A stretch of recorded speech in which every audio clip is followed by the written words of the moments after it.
I was spending probably $300 to $400 on supplements, and they weren't doing a damn thing when I had these toxic sources. But now that I removed it, I started to notice better things with the supplements. They were actually becoming more effective because I, of course, downregulated inflammation. So now they could do their job. If you want to live like you matter, ditch the pills, look great, and feel freaking amazing, you're in the right place. I'm Dr. Wendy Trudeau.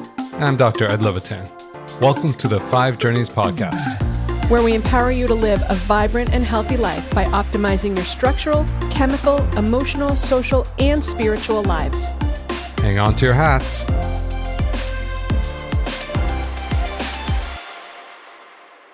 Welcome to the 5 Journeys podcast, Live Like You Matter. Today we have the privilege of speaking with Ben Azadi. Ben is the author of 4 best-selling books: Keto Flex, The Perfect Health Booklet, Intermittent Fasting Cheat Sheet, and The Power of Sleep. Ben has been the go-to source for intermittent fasting and the ketogenic diet. He's also known as the health detective because he investigates dysfunction and he educates, not medicates. To bring the body back to normal function, Ben is the founder of Keto Camp, a global brand bringing awareness to ancient healing strategies such as the keto diet and fasting. Ben, welcome. It's a pleasure to have you. I'm grateful to be here with you, Wendy and Edward. Wendy, you came on my show, the Keto Camp podcast, a little while ago, and it was an amazing conversation. So I'm so honored to be here with you too. Ben, how do you feel the ketogenic diet and intermittent fasting, how's that play in either your health or in detoxing? What's your kind of thoughts on that? Yeah, I mean, the way that I teach ketosis and intermittent fasting is to make sure that we're not dogmatic about it. Those are both 2 tools, but they're not the only 2 tools in the shed. So I like to use ketosis, and I call it more of a metabolic process than a diet, keto. I like to use it to reset the metabolism, to teach the body to burn fat, which we know it's a cleaner source versus being stuck burning sugar, because ketones are very unique in a few ways. Number one, beta hydroxybutyrate, which is one of the 3 ketones, has the ability to cross that blood-brain barrier to give your brain an alternate fuel source, along with the glucose.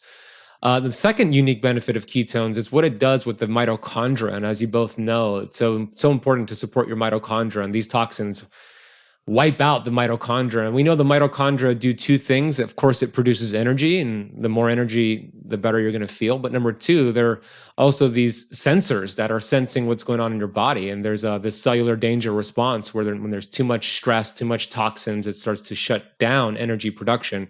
So where ketones come into play, and what I love about ketosis, ketones actually communicate with the mitochondria to duplicate, make more of themselves. And that's really awesome, because when we think about 1 gram or 1 molecule of glucose gets you about 32 to 36 ATP of energy, look at 1 molecule of ketones gets you about 132. And that's because of this mitogenesis that's occurring. And at the same time, it starts to uncouple the mitochondria to get rid of any free radicals. So it increases energy production and lowers free radicals. So we combine that and intermittent fasting. And intermittent fasting, there's so many benefits to it. Resets the gut, autophagy, and all these great things. And with the detox part of it, I have seen that when a cell is burning a cleaner source of energy like ketones versus glucose, it'll detox much more efficiently. So when I take like a group of people through a detox program, I'll get them fat adapted first, and it's made a big difference and with what I've seen. And when you say intermittent fasting, what's the range that you're looking at? Yeah, you're right. There's so many different ways to do it. When I say intermittent fasting, I'm referring more to like time restricted feeding. So like an 18-6, right? 18 hours fasted, 6-hour window. I think that's a great daily schedule for most people. I've personally experimented with, block fast and 5-day water fast and looking at my glucose and ketones, which has done great things for me, but that's more extreme, of course. But to answer your question, Edward, like an 18-6 daily fast. And do you find a difference between men and women? Like, do men do better? Do women do better? What do you find, if anything? Yeah, I've seen men could be more aggressive with it. Never. Of course, men have more of a... No, they do better with it when it's more aggressive, right? Is that what you meant? Yeah, you could do better with it because you could get faster results, right? I mean, of course, men and women have different amounts of hormones. Cycling women has about a 28-day pattern, and a A man has about a 24-hour pattern. So men, I've noticed, could be more aggressive. They could do 24-hour fast, block fasting. Women, especially women who have a menstrual cycle, need to be more strategic. And then women who have who are postmenopausal have to do it differently. So men and women should do keto and intermittent fasting differently. I have a whole chapter, chapter 12 in my book, all about that. Cool. What's block fasting? Oh yeah, block fasting is just doing a water fast, so just water only for 3 or more days. So I did it for 5 days, and my classification is 3 or more days in a fast is considered a block fast. Got it. That's the crazy stuff I do. Yeah. He does it a lot. And I won't share the bed with him because he stinks like ketones. I'm like, your breath smells so bad. That fruity alcohol kind of scent, yeah. I feel it's good. I don't know what you're talking about. It is good for you. It's just not good for your environment. But I do. So we did not a block fast, but it was ancient something. It was the 5-day. Yeah. We did it with fiber and peppermint, I think. And you drink it like 6 times a day. And what was really interesting, because, people will have this response to me, like, I don't know if I can go more than 24 hours without eating. And I'm like, here's what I'll tell you. When I did it, it was so interesting. I got hungry, and I got very hungry. But that was the first time in my life I had gone more than 24 hours. I'm Jewish, so, I would go 24 hours on Yom Kippur. I would fast, and then I would break my fast. But I never went longer than that. And what I found was so amazing is that I never got hungrier than very hungry. And then it would go away. So it wasn't like I was always very hungry, and I never got worse. So I just thought it was really striking. I don't know if you experienced that too. Like, your hunger hits a certain point and then it resolves. Yeah, it's like feelings. If you're doing meditations, it's like you get stuff come back. It's a wave. Things come up, things come back. Yeah. What do you feel when you do those? The block fast? See, I've seen the same thing as you, Wendy. Day 2 is usually when most people, including myself, have that hunger hormone ghrelin, like really going strong. And then after that, it tapers down and tapers down. And to your point, Edward, I mean, it's a hormone, ghrelin, the hunger hormone. Like all hormones, they go up and down, up and down. So you're right. And I think, Wendy, it's more psychological than physiological for most people who do a longer fast. It's more of like, oh my gosh, 30 hours into this, am I going to die? Like, aren't I supposed to eat every 2 to 3 hours to get the metabolism revved up? But, the truth of the matter is that we have this amazing innate intelligence in the body. And when you remove the interference, because it takes a lot of energy and resources to digest food, now you have all this energy being diverted to areas that need to be healed. So Edward, I'm curious to hear a little bit more about your block fast. How long have you gone, and how often do you do it? I try to do it once a quarter, about 3 to 5 days. Makes his mom nuts, though. Yes. Makes his mom nuts. I've gone as much as 10 days. Yeah. But I know a lot of people talk about fasting and they go through it easily and there's no problems. I never like fasting. I never enjoy it. I do it for health reasons. I like the result, but I never really like the process. There's few minutes, like an hour or 2 a day, that's really nice. And then the rest is I'm not enjoying. But it's a process. And in the 10 days, it was a very different process. Did it change for you based on having mercury and mold versus getting rid of them? Did your block fasts change? Yeah, absolutely. I couldn't do a block fast longer than 3 days when I had the toxicity. My body was dumping toxins. As you know, I mean, these toxins are in fat cells. When you start using fat cells during a fast, I'm starting to dump all these toxins, and I felt awful. So once I went through the detox and got out of the exposures, it made the fast so much more bearable. How hard was it to make the changes? Well, I was committed to getting better. I believe when you're committed, instead of being interested, it makes things much more efficient. I got clear on my why, and when the why is strong, that how becomes much easier. So it was a challenge for sure. And number one, I wanted to make sure that the dentist that was going to remove my fillings knew what he or she was doing. So I seeked out different biological dentists, and I found a really good one here in South Miami who did it the right way.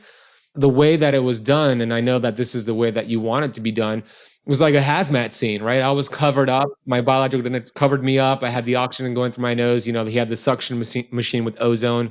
Don't swallow as they're extracting it. So took 4 out, came back a month later, took the other 4 out, and now I removed the source in my mouth, and it's the vaporization gone, right? Now I know, okay, now detox could begin, because you cannot detox if you keep auto-intoxicating yourself. So I had to, real detox, at least the mercury in my brain.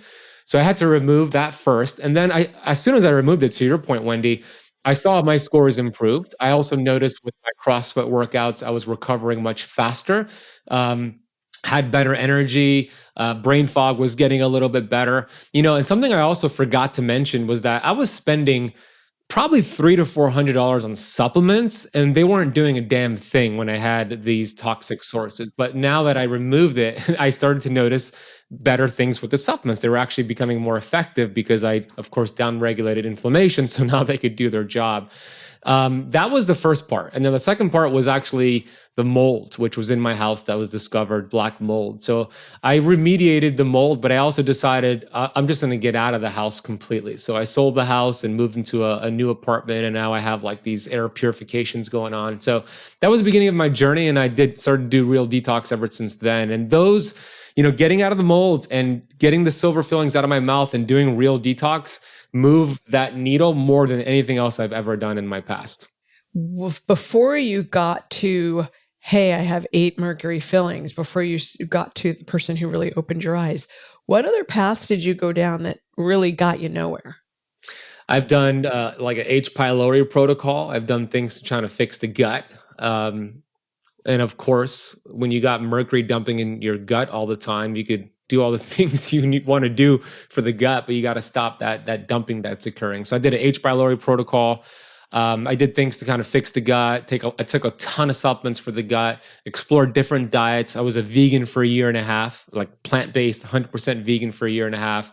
I did excessive keto, excessive intermittent fasting, excessive workouts at my CrossFit gym. I tried to fine-tune my sleep, which I couldn't figure out how to get that sweet spot. And I took all the supplements that you could think of. And I did all the Dr. Google searches. So I did a lot, and I exhausted a lot of money, bandwidth, energy, and resources on that. This is the plug for a functional medicine consult. If you eat right and you exercise and you sleep and you still don't feel amazing, that's when you get a functional medicine consult. Because your conventional doctor is going to say, well, you're not anemic, your iron looks good, and your B12, you're not dying, so you're good. You're fine. I'll see you in a year. You're fine. Fine. You know what FINE stands for. What should people know about ketogenic diet or intermittent fasting that is not common? Or what are the... I'm thinking pitfalls. Yeah, maybe the pitfalls of like when should people not intermittent fast or not go on the ketogenic diet? Like what are the contraindications of that? Yeah, I'll start with keto. Great question. Then I'll get to fasting after that. Well, we know that there was a study that came out in 2018 from the University of North Carolina, Chapel Hill. You might have seen the study. It was about 8,000 people in this study. They wanted to determine how healthy is the American population, the adult American population. So they looked at different metrics like blood pressure, A1C, triglycerides, are they on medication, off medication? So several different metrics to assess their health or lack of. And they determined in that study that only 12% of American adults are metabolically healthy, right? And that was in 2018. And then we know what happened the last 2 years, that probably got a lot worse. So in that scenario, I believe 88% of Americans could really use the ketogenic lifestyle and reset their metabolism and burn fat instead of sugar.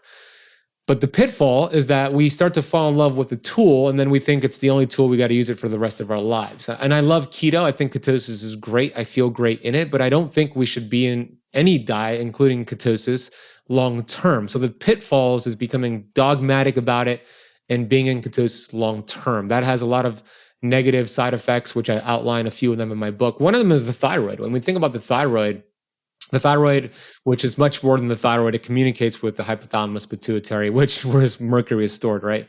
And we know mercury has an affinity for the thyroid. But side note, the thyroid produces T4, which is that inactive hormone. It needs to be converted and activated to T3. And that's a very important hormone. Every cell has a receptor site for T3.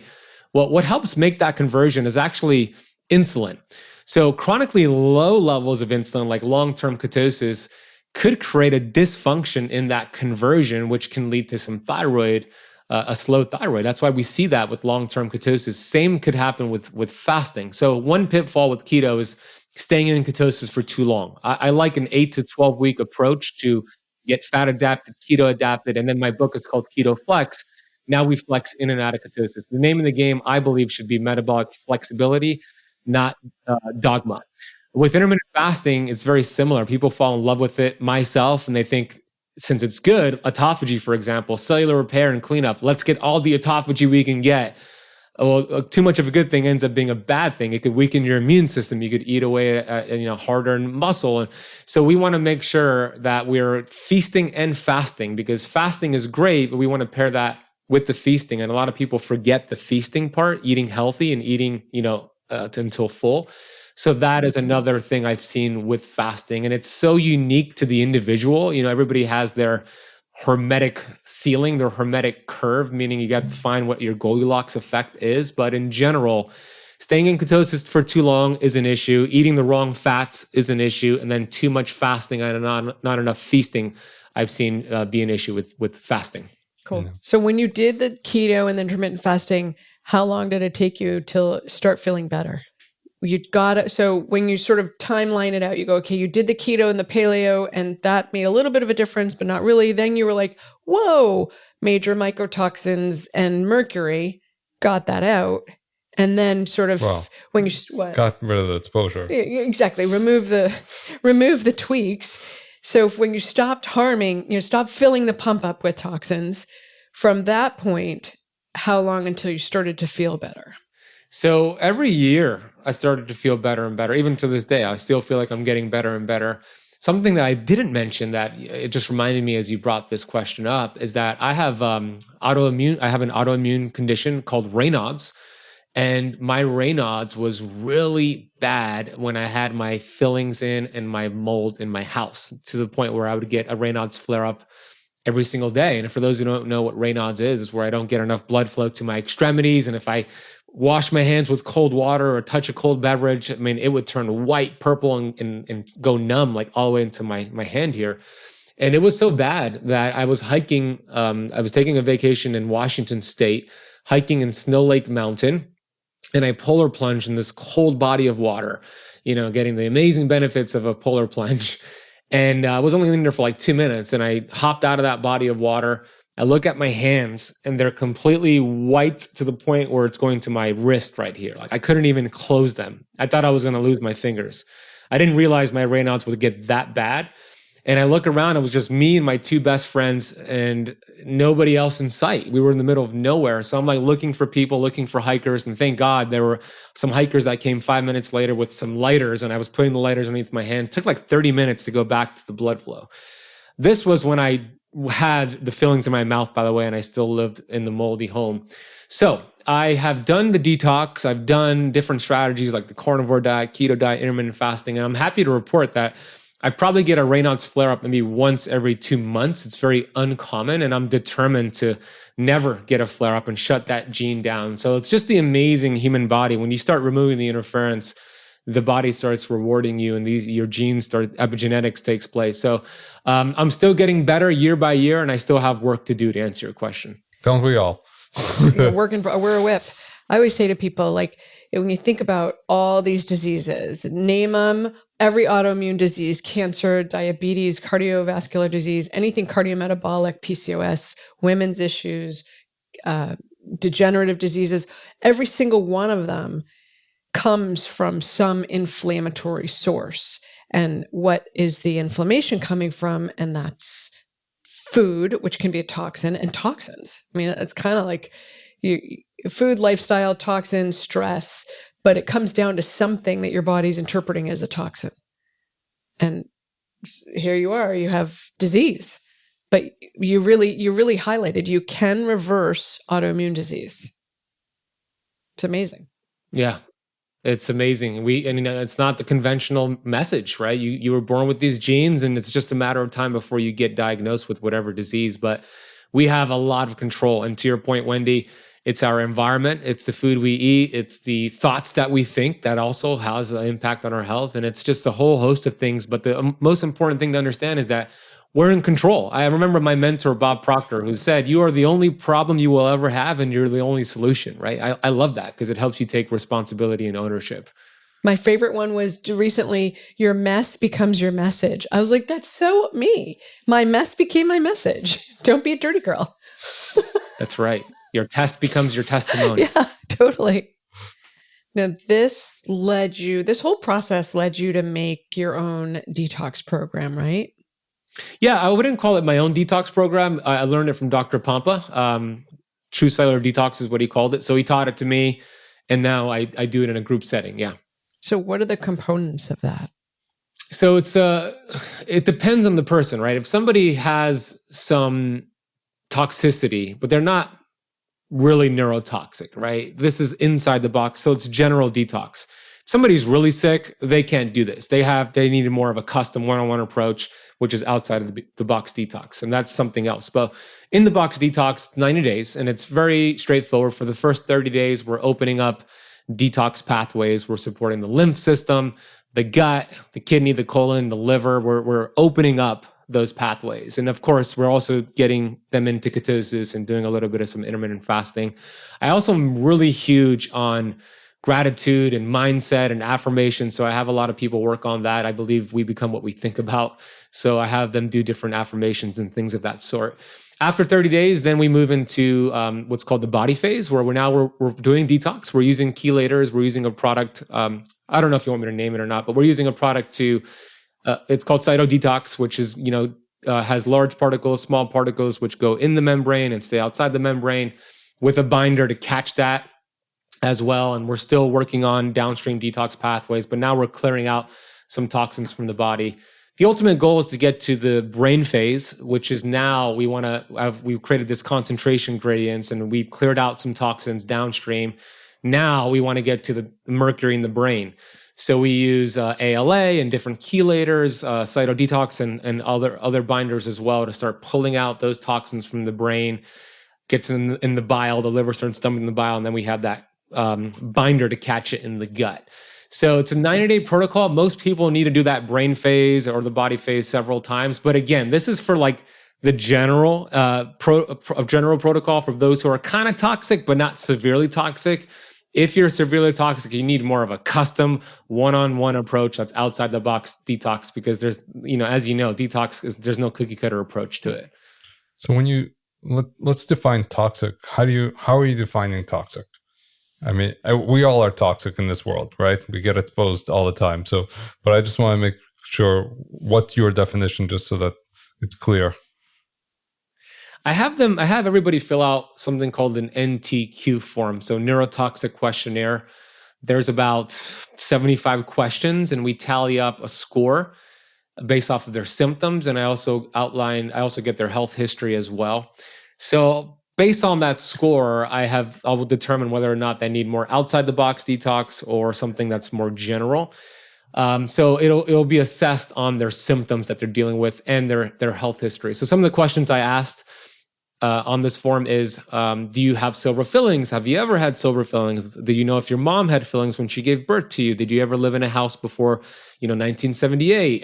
Did you ever wear contact lenses in the 80s and 90s? Tamarisol, I have to stop you. Because long before I knew I had mercury, I knew I was allergic to tamarisol in contact lens solution. It's a preservative, and it's a nice name for mercury. And it used to be in vaccines, too. It's great that we just put it into our eyes. It used to be a preservative, too. I think that's great. Injected. So I'm sorry for interrupting, Ben, but I was like, I knew this in my 20s that I was allergic to tamarisol, because every time I'd react.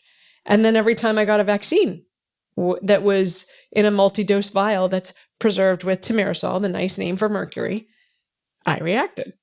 And, 20 years later, here I am, a hot toxic mess.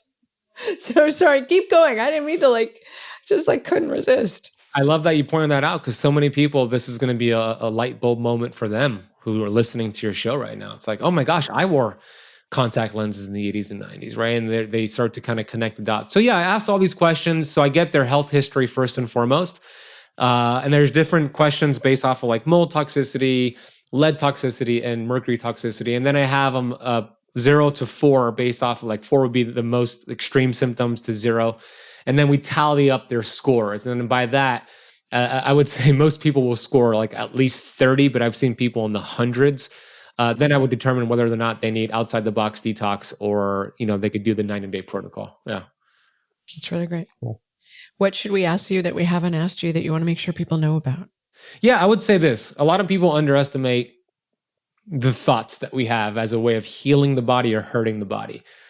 I used to be depressed. I used to be suicidal. Of course, part of that was the mercury in my brain, which can cause depression. But also part of that was just not working on myself and not being aware of the thoughts that we have. So the last thing that I would love to share with your audience is that the average person has about 60,000 thoughts per day. And through Dr. Bruce Lipton's work, he's proven that thoughts are a frequency that actually have the ability to penetrate the membrane and communicate with the DNA nucleus in your cells. And if your thoughts are, hateful thoughts, resentful thoughts, thoughts that are negative, what I call stinking thinking, like I learned from Zig Ziglar, then the protein that's going to be created from your DNA would be inflammatory proteins, right? Your thoughts create proteins.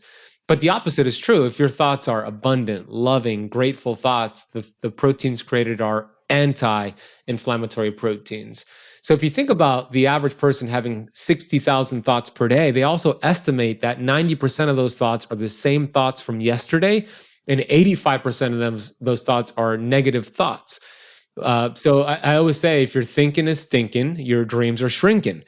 And if you have 60,000 thoughts per day, that means you could put your body in a healing, anti-inflammatory state, 60,000 thoughts per day.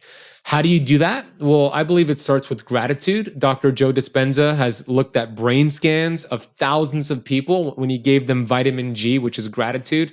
And he saw 1,200 different chemical processes go on instantaneously that downregulate inflammation from gratitude. And it's true, what you appreciate. So I love gratitude. I'm gratitude journaling every single day, randomly texting people gratitude. And I really believe it's easy to do and easy not to do. But once you start adopting gratitude with the detox and all that, it goes such a long way towards your healing journey. Yeah. No, Train the brain. It's so overlooked, and it's such a simple tool, quote unquote, and yet very few people do it, and the people that do it consistently really see a difference. We start all of our staff meetings with gratitude. Every person goes around and says the one thing that they're grateful for. It might get a little unwieldy when we get to 20 employees, but for the next few months, it works. we'll get there. Maybe we'll break it up into small groups or something. Rooms. Breakout gratitude rooms. I love that. Yeah. So this has been fantastic, Ben. Where can people find out more about you? I know you have a podcast because I was on it. So tell us all about where people can reach you, and we'll put everything in the show notes. Yeah, the Keto Camp podcast. Camp is spelled with the K, Keto Camp with the K.